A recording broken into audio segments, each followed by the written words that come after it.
Hi, this is Farrell. Welcome to my video in page 11 of issue 2 of Robot Todd.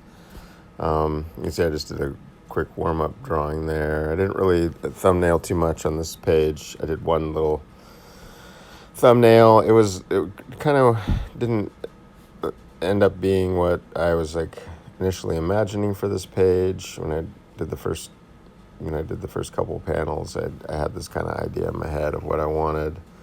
And it didn't kind of quite happen, but I liked what I did, so I just was like, okay, I'm just going to go with that. But yeah, the idea here was that Robot Todd coming out of his little vision, it's like I wanted it to feel really quick, like immediate flooding, like the water just came kind of rushing in and caught everyone by surprise.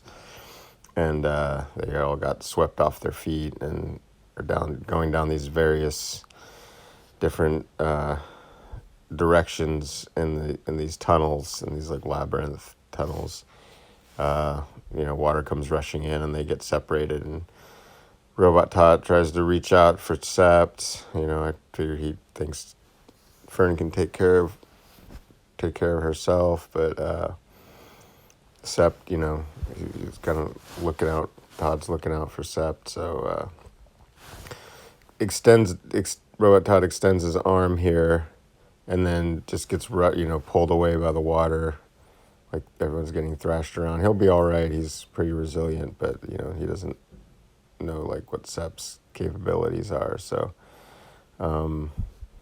yeah, we got this arm flop in here. Here's like the pencil's a little more refined. You can see like I start off with something really loose, just a general, okay. I think the deal with this one is that the first panel, I ended up kind of drawing it a little more. I kind of had fun trying to figure out like what I wanted covered up with the water and how I wanted to do that.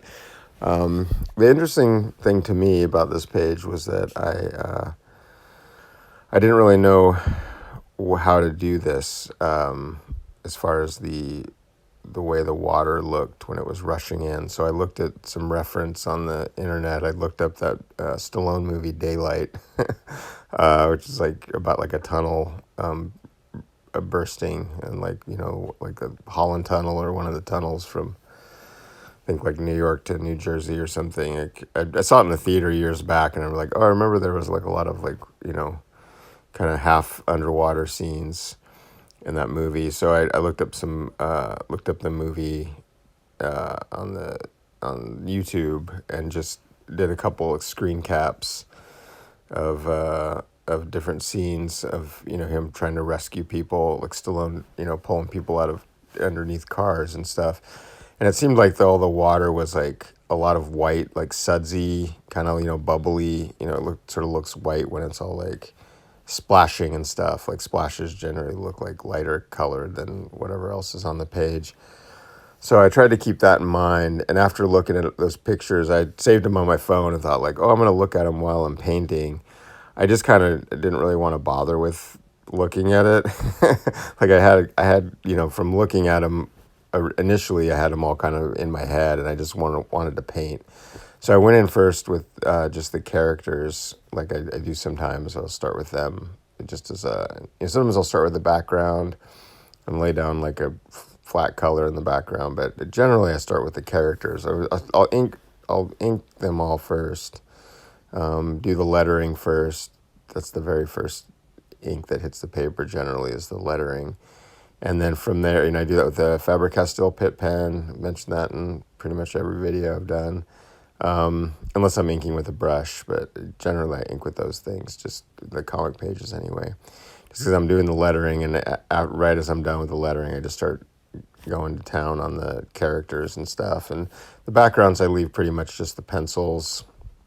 It's kind of rare that I'll ink the backgrounds. And yeah, so then I just kind of went in. You can see I started to add some blue because I knew the interior space of the tunnels and stuff are all blue. They have this like blue light and everything in that underground world is all blue.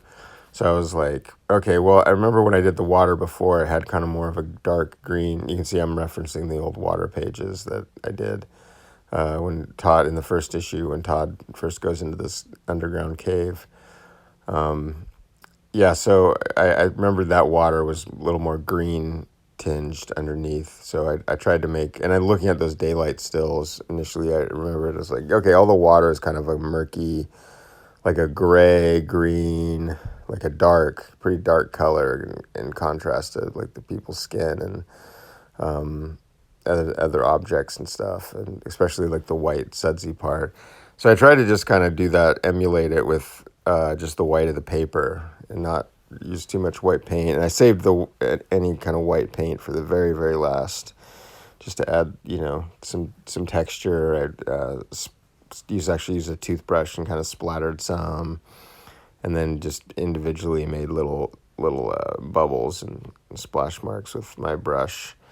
But yeah, here you can see I'm focusing a lot on that first panel.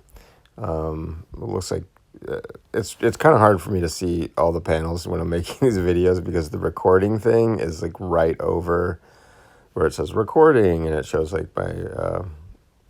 my voice levels. It's right over half of the art, so I can't really see the bottom half of the page a lot of times when I'm narrating these things. I'm just like, I think I'm doing this part here, unless I'm working on these top panels like this one. But yeah, then it was just a matter of me trying to fill in these big areas. Well, small panels, but big areas to me of like, flat, not so flat, I guess, in these, because I wanted it to feel wavy, like they're getting sloshed around and pushed around and the water sort of rushing by.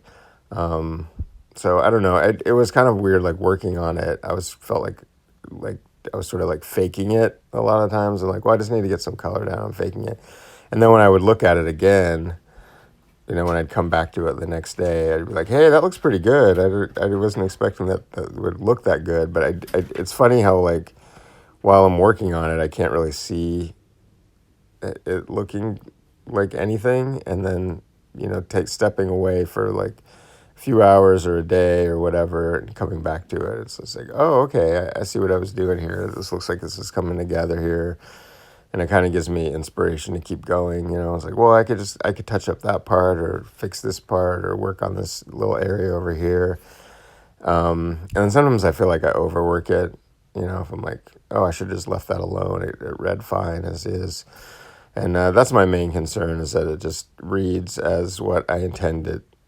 What I intended. Like I want it to be able to be understood by whoever's reading this comic, that they're like, okay, I get what's happening here. There's, and I also want it to look cool too. I want like, someone to look at it and be like, oh, that looks neat. I like the way that looks or whatever.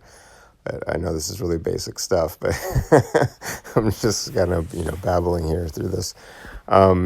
So yeah, this looks like it's nearly done here. The bottom right panel, I actually scanned the whole page in, and then wasn't crazy about just how light the last panel looked. I wanted it to be kind of more of a gradient.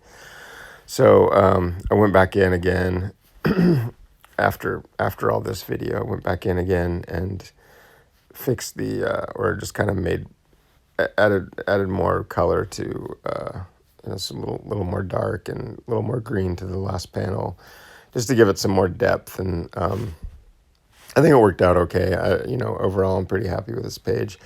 Same thing with the second panel. I added, initially just had the sort of like a little shadow on the surface of the water of Robot Todd, but then I went back in and kind of added more, like where you could kind of see through some of the water underneath. You could kind of see the sort of the shape of his arm underneath the water.